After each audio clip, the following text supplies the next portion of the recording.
Ilang driver na kalahok sa service contracting program hindi pa nababayaran. Sa kabila yan ng pagtatapos ngayong araw ng programa kung saan magsasakay ang mga PUV ng mga pasahero na may 20% discount sa mga takdang ruta kapalit ng 30 piso kada kilometrong biyahe. Wala pa po eh. Sabi, sa December pa daw eh.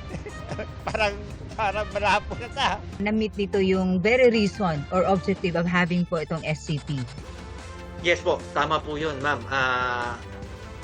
Na masaya ang operator, masaya ang pasahero. May mga operator na hindi po nagbigay ng 20%. Ang pinalit naman po namin sa kanila ay show cause. Pero walang malinaw na tugon sa kung kailan babayaran ng mga driver maliban sa maaari silang dumulog sa LTFRB. Mahigit 8.3 million pesos na halaga ng shabu, bistadong nakatago sa mga parsel na idineklarang parte ng makina.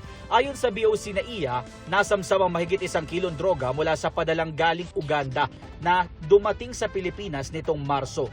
Ipadadala dapat ito sa Cavite. Itinurn over na ang kontrabando sa PIDEA.